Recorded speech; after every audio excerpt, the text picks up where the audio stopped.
서울 집값은 오르고 있습니다. 그런데 누군가는 팔고 있습니다. 2030세대는 버티고 있습니다. 60대 이상은 팔고 있습니다. 이게 참 묘합니다. 같은 서울 아파트인데 세대별 선택이 완전히 갈렸습니다. 한쪽은 더 오를 것이라고 봅니다. 다른 한쪽은 세금이 부담된다고 봅니다. 집 한 채가 자산이던 시대에서 집 한 채가 부담이 되는 시대로 흐름이 바뀌고 있습니다. 오늘 뉴스의 핵심은 단순한 매도와 매수가 아닙니다. 양도소득세 중과가 돌아왔습니다. 세제 개편 가능성이 나왔습니다. 그 사이에서 누가 버티고 누가 파는지가 갈렸습니다. 어쩌면 이 뉴스는 남의 집 이야기가 아닙니다. 서울에 집이 있든 앞으로 집을 사려 하든 은퇴를 앞두고 있든 모두에게 연결된 이야기입니다. 집값 뉴스가 아닙니다. 세대별 생존 전략 뉴스입니다. 지금까지의 핵심은 이겁니다. 같은 시장을 보면서도 세대마다 보는 계산서가 다릅니다. 그 계산서가 어디서 왜 달라졌는지 지금부터 살펴보겠습니다. 법원 등기 정보광장 자료를 보겠습니다. 지난달 서울 집합 건물 매도인 가운데 2030세대는 1,430명이었습니다. 전체 매도인 14,009명 중 비중은 10.2%입니다. 1년 전 같은 달 2,196명과 비교하면 약 34.9% 줄었습니다. 쉽게 말하면 젊은 집주인들이 매물을 거둬들이고 있다는 뜻입니다. 반면 60대 이상 매도인은 6,140명이었습니다. 1년 전 5,386명보다 14.0% 늘었습니다. 전체 매도인 가운데 43.8%입니다. 서울에서 집을 판 사람 10명 중 4명 이상이 60대 이상이라는 뜻입니다. 특히 강남 3구는 흐름이 더 뚜렷합니다. 강남구 매도인의 54.0%가 60대 이상이었습니다. 서초구는 51.9%였습니다. 송파구는 49.0%였습니다. 고가 주택이 많은 지역일수록 고령층 매도 비중이 더 높게 나타났습니다. 여기서 헷갈린 분들 많습니다. 집값이 오르면 다들 안 파는 것 아닌가 하고 생각하실 수 있습니다. 그런데 현실은 다릅니다. 집값이 오르면 시세 차익은 커집니다. 하지만 동시에 세금 부담도 커집니다. 특히 은퇴 세대는 월급이 줄어든 상태에서 보유세와 양도세를 동시에 생각해야 합니다. 집값은 올랐는데 현금 흐름은 줄어드는 상황. 바로 이 지점입니다. 젊은 세대와 고령층의 판단이 갈리는 이유가 여기에 있습니다. 매수 쪽을 보면 반대 흐름이 나타납니다. 전체 매수인은 줄었지만 2030 세대 매수인은 오히려 늘었습니다. 2030 세대 매수인은 5,249명에서 5,633명으로 증가했습니다. 반면 60대 이상 매수인은 2,435명에서 2,020명으로 줄었습니다. 전체 매수인 13,130명 가운데 2030 세대 비중은 42.9%입니다. 60대 이상은 15.4%에 그쳤습니다. 정리하면 이렇습니다. 고령층은 팔고 있습니다. 2030은 사고 있습니다. 그 배경에는 세금과 기대감이 함께 있습니다. 양도소득세 중과가 부활하면서 다주택자 부담은 커졌습니다. 여기에 지방선거 이후 추가 세제 개편 가능성도 거론됩니다. 시장에서는 종합부동산세 공정시장 가액 비율 조정 가능성과 장기 보육 특별 공제 손질 가능성까지 언급하고 있습니다. 아직 확정된 것은 아닙니다. 하지만 시장은 확정된 뒤에만 움직이지 않습니다. 가능성이 보이면 먼저 계산하기 시작합니다. 특히 고령층은 이 계산이 더 민감합니다. 집은 있는데 소득은 줄어든 상태입니다. 세금은 현금으로 내야 합니다. 그래서 보유보다 매도가 현실적인 선택이 될 수 있습니다. 반면 2030은 다르게 봅니다. 공급 부족이 있습니다. 전월세 불안이 있습니다. 결혼과 1인 가구 분화가 있습니다. 그리고 서울 집값 상승 기대감이 있습니다.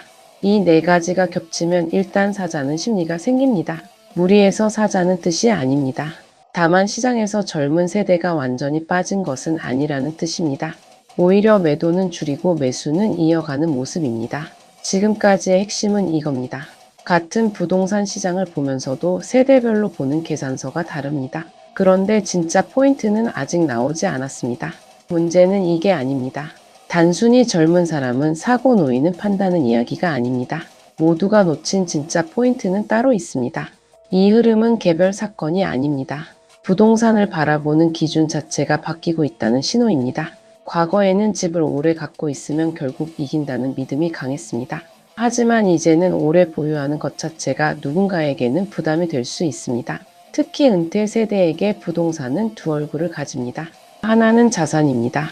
오랫동안 쌓아온 가족의 성과입니다. 하지만 다른 하나는 세금과 관리비와 현금 흐름입니다. 팔면 아쉽고 안 팔면 부담입니다. 이게 참 묘합니다. 자산이 커졌는데 마음은 더 무거워질 수 있습니다. 그래서 고령층의 매도는 단순한 차익 실현이 아닐 수 있습니다. 노후 현금 흐름을 다시 짜는 자산 리밸런싱일 수 있습니다. 신한 프리미어 패스파인더 양지영 전문위원은 이렇게 진단했습니다. 과거에는 무조건 주택을 보유해야 한다는 인식이 있었으나 최근에는 부동산이 아닌 다른 투자 상품을 찾는 은퇴 세대도 많아졌다고 했습니다. 과세 부담이 커지고 있는 만큼 보유 자산 포트폴리오를 재구성하려는 움직임일 가능성이 크다는 분석입니다.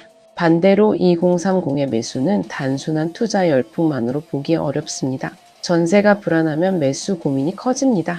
공급이 부족하다고 느끼면 기다림의 비용이 커집니다. 결혼과 독립이 늘어나면 주거 수요는 계속 생깁니다. 그러면 집값이 부담스러워도 시장에 들어오는 사람이 생깁니다. 여기서 끝까지 봐야 할 이유가 있습니다.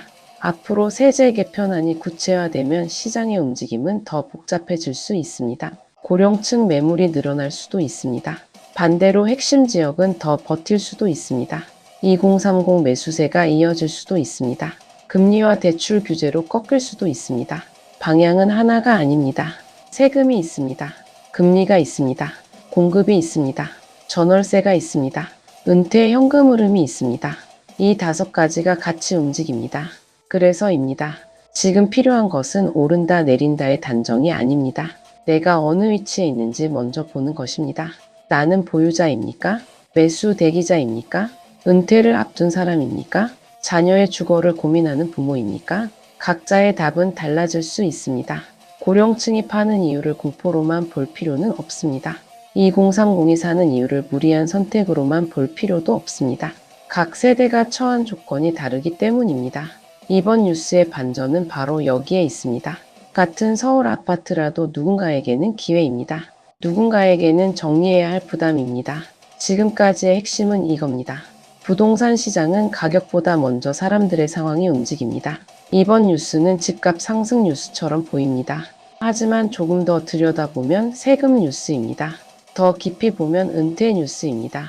그리고 결국 가계 자산 구조의 뉴스입니다. 2030은 버티고 고령층은 팔고 있습니다. 이 문장 하나에 서울 부동산의 현재가 들어 있습니다. 젊은 세대는 미래 가격을 봅니다. 고령층은 현재 부담을 봅니다. 둘 중 누가 맞는지는 지금 단정하기 어렵습니다. 다만 분명한 것이 있습니다. 앞으로의 부동산 시장은 가격표만 봐서는 안 됩니다. 세금표도 봐야 합니다. 소득표도 봐야 합니다. 그리고 내 삶의 시간표도 같이 봐야 합니다. 집은 숫자이지만 동시에 삶입니다. 그래서 판단은 더 차분해야 합니다. 오늘의 질문은 이것입니다. 여러분이라면 지금 서울집을 보유하겠습니까? 아니면 일부 정리하고 현금 흐름을 만들겠습니까? 다음 영상에서는 세제 개편 가능성이 현실화될 경우 서울 집값과 은퇴자, 자산 전략에 어떤 변화가 생길 수 있는지 조금 더 구체적으로 살펴보겠습니다. 구독과 좋아요는 한 번 더 생각해 보게 만드는 힘이 됩니다. 오늘도 행복한 하루 되세요. 감사합니다.